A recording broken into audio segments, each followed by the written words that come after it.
update ng bayan. Maasahan anumang panahon.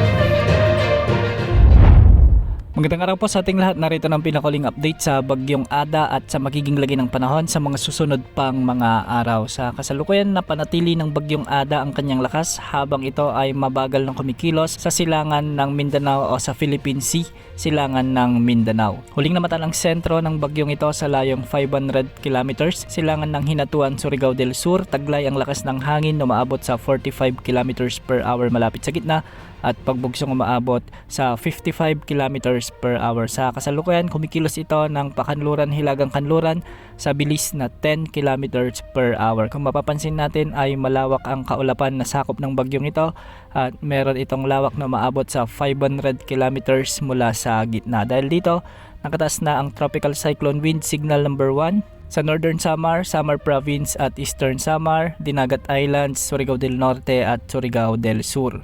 Ang mga lugar na ito ay makakaranas na ng mga pagbugso ng hangin at pulupulong malalakas na pag-ulan sa susunod na 36 na oras. Base naman sa latest forecast track ng bagyong ito, magpapatuloy ang pagkilos ng Bagyong Ada ng pahilagang kanluran hanggang sa susunod na 3 araw.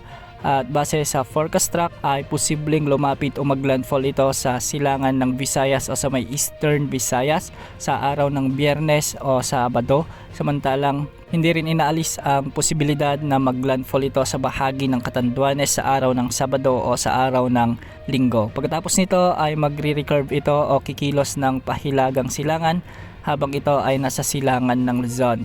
Posibleng umabot na sa tropical storm category ang Bagyong Ada sa susunod na 24 oras at habang ito ay nasa karagatan na sakop ng ating bansa.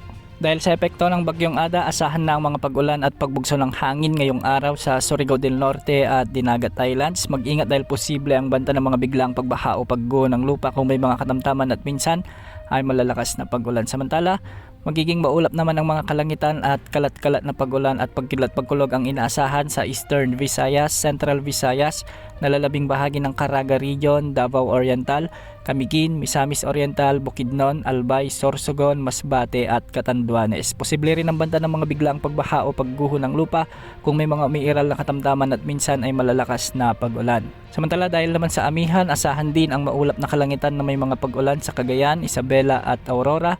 Mag-ingat dahil posible ang banta ng mga biglaang pagbaha o pagguho ng lupa kung may mga umiiral na katamtaman at minsan ay malalakas na pag-ulan. Amihan din ang magiging o makakaapektong weather system sa Cordillera Administrative Region, nalalabing bahagi ng Cagayan Valley, Ilocos Region at nalalabing bahagi ng Central Luzon. Samantalang easterlies naman ang inaasahang makakaapekto sa Metro Manila at nalalabing bahagi ng Luzon.